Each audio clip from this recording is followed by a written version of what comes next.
Hi guys, I Aziz welcome you to CoedMaster, and in this video I am going to talk about bounded type parameters. In this video I will explain how can you restrict the type that you can use as an argument in a parameterized type. So if you are willing to learn about bounded type parameters, then this video is for you. So make sure to watch this video till the end. So without wasting any time, let's get started.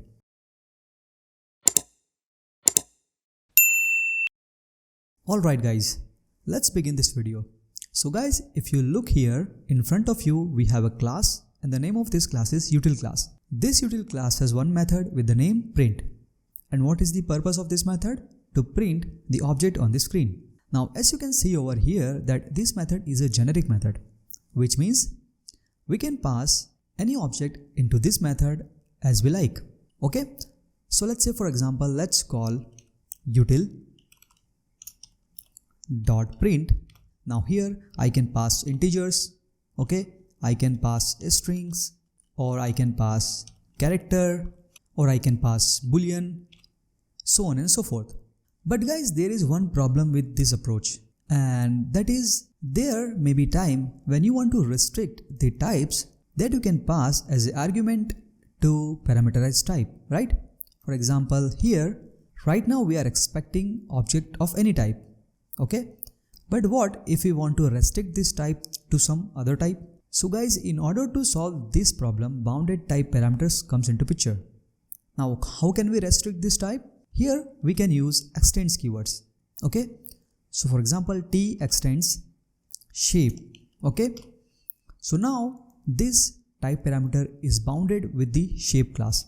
Now let me show you what is shape class. So here you can see that we have a shape class, and it has one private property, that is size.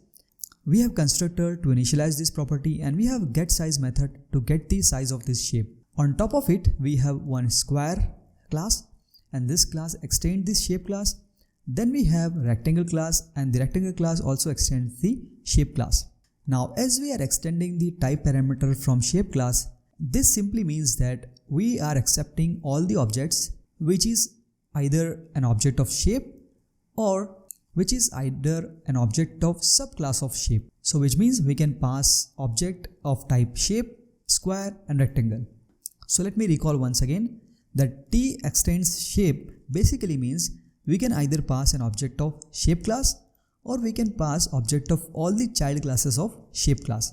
That is what extends means. Okay, so let's call util.print and then pass new object of shape. Let's say the size of this shape is 5. Now let's go to util.java. Now let's print the size of shape on the screen. Let's call o.getSize. Let's run the program and you will see that the size is printed on the screen. Now guys, if you observe this method, you will see one unique thing about this method, and that is we are calling getSize method on this object, and this object extends shape, and we are passing shape class. And we can see that shape class has one getSize method. So till now everything is fine.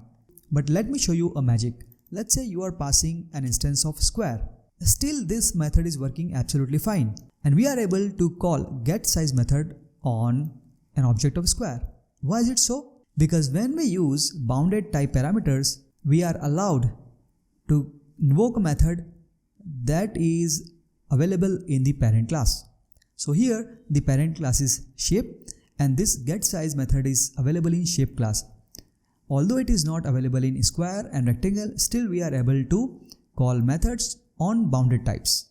Okay, so back on main.java file, now we can pass the instance of square as well as we can pass instance of rectangle. Everything will be working fine because t extends shape, right? Now let's replace this shape from square. So now let's do one thing, that let's replace the shape with square.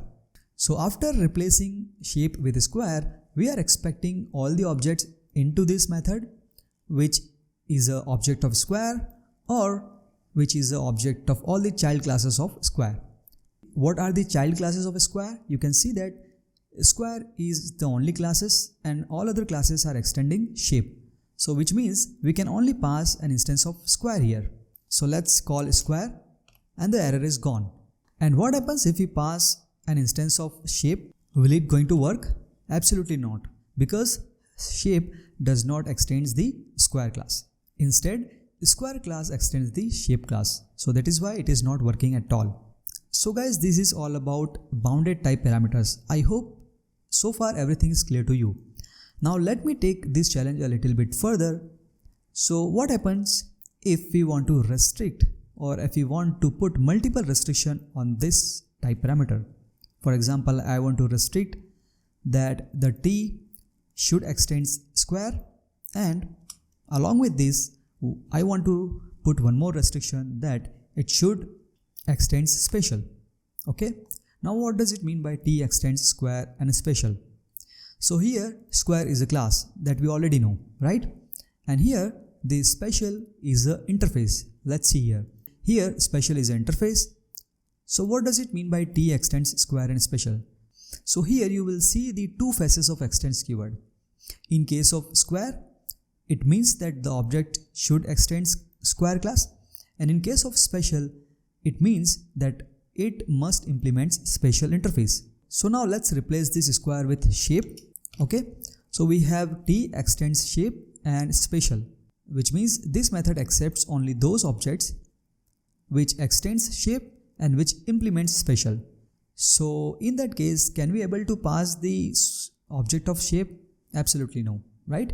Because shape is a class that is allowed in bounded parameter, but it does not implement special interface. Okay, so do we allow to pass an instance of square? Let's check.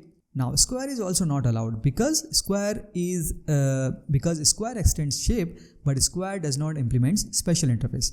The same with the rectangle. So let's implement this interface on rectangle class, special. Now, so do we allow to pass an instance of rectangle this time? Absolutely yes. Absolutely yes. Now you can see that error is completely go away. And why is it so? Because as you can see here, rectangle extends the shape, which means first condition is true, and rectangle also implements special interface, which means second condition is also true. So this is how guys you can put multiple restriction over here, and the type parameter can have multiple bound also. So guys, this is how you can put multiple restriction in type parameters. So long story short, a type parameter can have multiple bounds, just like this. Okay, so guys, this is all about bound type parameters and how can we declare multiple bounds in typed parameters. So guys, I hope by now you have good understanding of how bounded type parameters works. So this is all from my side for this video. If you learned something valuable from this video, then please hit the like button in order to make YouTube algorithm happy. Please subscribe to this channel and don't forget to click the bell icon so my friend you never miss any upcoming videos. Thanks for watching. See you in the next one.